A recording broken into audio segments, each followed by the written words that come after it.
Hello everyone. सो हमारे पास बहुत ही simple सा बस यस इंटरेस्टिंग क्वेश्चन है।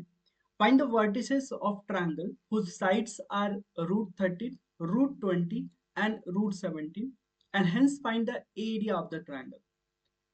अब आप बोलोगे कि यहाँ पे हमें साइड्स दिया हुआ है, तो ऑब्वियसली हम यहाँ पे क्या लगा देंगे, यहाँ पे हम लगा लेंगे हेरोन्स फॉर्मूला, राइट। क्योंकि आपको पता है कि अगर साइड्स दिए हुए थे, अगर कोई भी ट्रायंगल है हमारे पास और उसके साइड्स ए बी सी है, देन हमें हेरोन्स फॉर्मूला पता है जिसमें एस बराबर A plus B plus C by two होता है, राइट। एंड एरिया क्या हो जाता है, so area is equal to area of triangle is equal to S into S minus A S minus B into S minus C and square root of this, right. यहां से आप easily find out कर लोगे area. But आपको ये नहीं करना है ना। इस क्वेश्चन में आपसे क्या बोला जा रहा है कि आपको ये चीज नहीं करना है। हालांकि ये ना भी नहीं बोला जा रहा है, बट क्वेश्चन में लिखा जा रहा है फाइंड द वर्टिसेस। आपको सबसे पहले वर्टिसेस फाइंड आउट करना है। मतलब आपको ये साइड सपोज करो ये √13 दिया हुआ है, ये √20 दिया हुआ है एंड ये √17 दिया हुआ है। आपको ये वर्टिसेस फाइंड आउट करने हैं, राइट। ये वर्टिसेस फाइंड आउट करने हैं एंड देन उसके बाद एरिया ऑफ द ट्रायंगल, ठीक है। तो एरिया तो आप ऐसे फाइंड आउट कर लोगे, वर्टिसेस कैसे फाइंड आउट करोगे। आपने एक चीज पढ़ा होगा, ऑब्वियसली पढ़ा होगा, अगर मान लो 2 पॉइंट x1 y1 है एंड x2 y2 है, राइट।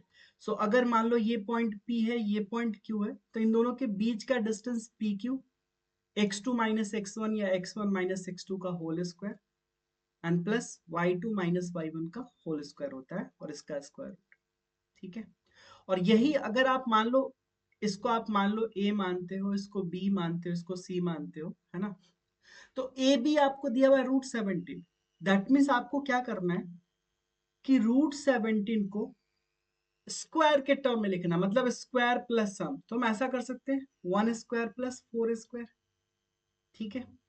इसी तरह से अगर आप देखो तो √13 को आप क्या लिख सकते हो, √13 को 3 स्क्वायर प्लस 2 स्क्वायर, राइट।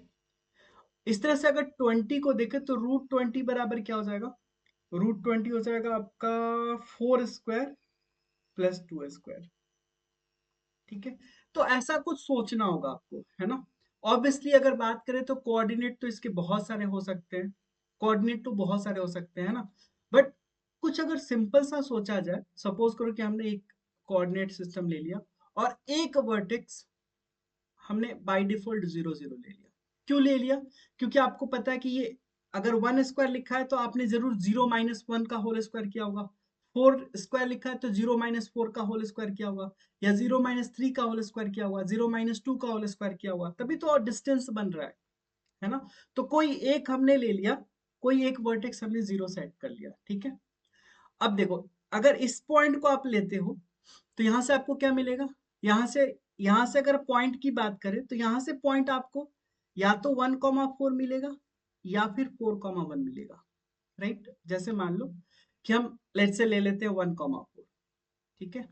अगर 1,4 आपने लिया है तो ऑब्वियसली अगर ये डिस्टेंस फाइंड आउट करोगे आप डिस्टेंस फॉर्मूला लगा के, तो 1 - 0 का स्क्वायर प्लस 4 - 0 का स्क्वायर और इसका स्क्वायर रूट करोगे तो कितना आ जाएगा, √17। तो ये √17 आ गया, मतलब एक साइड हमें मिल चुका है, ठीक है। अब दूसरा सोचते हैं। दूसरा अब हमारे पास है 3, अब देखो यहां से आपको क्या 3,2 मिल सकता है या फिर 2,3 मिल सकता है, और यहां से क्या मिल सकता है 4,2 या फिर 2,4, ठीक है। अब ये आप पे डिपेंड कर रहा है आप क्या ले रहे हो, इनफैक्ट आप पे थोड़ी डिपेंड करेगा, ये आप रख के देखोगे कि कौन सा सेटिस्फाई कर रहा है, ठीक है। अगर मान लो हम 4,2 लेते हैं, लेट्स से हम 4,2 लेते हैं, 4,2 समाउ यहाँ पे होगा, है ना, 4,2। तो ये 4,2 से अगर आप ये डिस्टेंस निकालो तो ऑब्वियसली ये तो आ ही जाएगा, 4 - 0 का स्क्वायर 4 स्क्वायर एंड 2 - 0 का स्क्वायर 2 स्क्वायर, तो 16 प्लस 4 √20 आ गया, ठीक है। अब जो मेन काम है, आपको ये चेक करना है कि ये लेंथ, ये तो √17 √20, अब हमें क्या चाहिए था √17 √20 √13 आ रहा है क्या, आप देखो करके। अगर डिस्टेंस फॉर्मूला लगाते हो तो यहाँ पे 4 - 1 का स्क्वायर प्लस 2 माइनस 4 का स्क्वायर।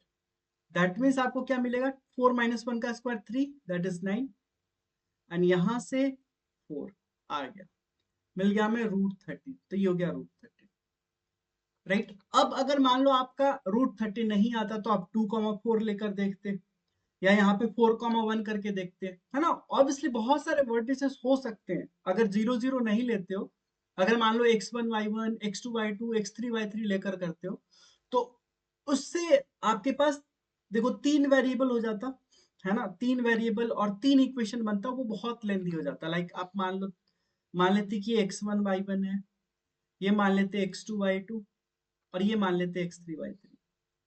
उसके बाद आप डिस्टेंस फॉर्मूला लगाकर x1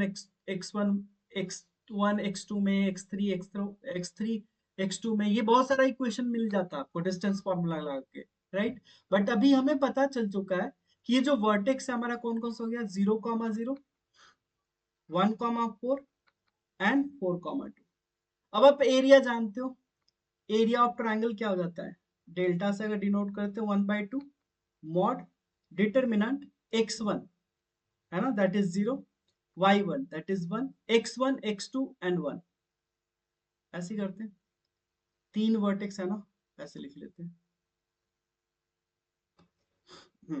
3 वर्टेक्स 0 1 4 है, तो 0 1 4, उसके बाद y के कोऑर्डिनेट 0 4 2 0 4 2 एंड देन 1 1 1 होता है।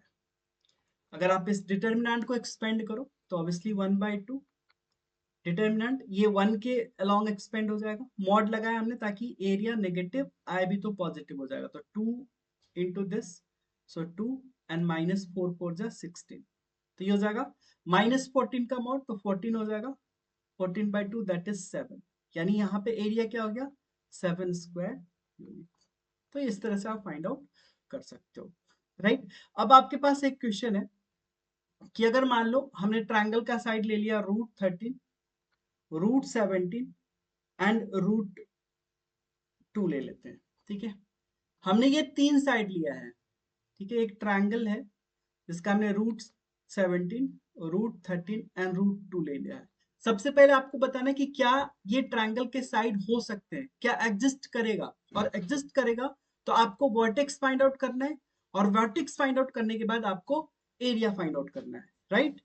अब आप ध्यान से देखो यहाँ पे कैसे कर सकते हैं, तो ये वर्टेक्स आपको फाइंड आउट करना है, राइट। ये आपके लिए रहेगा, है ना, आपके लिए होमवर्क समझ लो या डू इट बाय योरसेल्फ समझ लो, ठीक है, डू इट बाय योरसेल्फ, है ना। ये आपको खुद से करना है। पहले आपको ये चेक करना है कि क्या ये साइड पॉसिबल है, राइट। ऑब्वियसली आपने पढ़ा होगा कि अगर किसी ट्रायंगल का साइड की बात करें तो किसी दो का सम तीसरे से बड़ा होना चाहिए, तभी एग्जिस्ट करता है, अदरवाइज नहीं। तो आप वो चेक कर लोगे। उसके बाद अगर एग्जिस्ट कर रहा है तो वर्टिसेस फाइंड आउट करने, वर्टिसेस फाइंड आउट करने के बाद आपको एरिया फाइंड आउट करना है, राइट। आई होप आपको ये सारी चीजें अच्छे से समझ में आ गई होगी। सो इस वीडियो में इतना ही, फिर मिलते हैं आपसे नेक्स्ट वीडियो में और भी इंटरेस्टिंग टॉपिक एंड कंसेप्ट के साथ। तब तक टेक केयर, थैंक यू।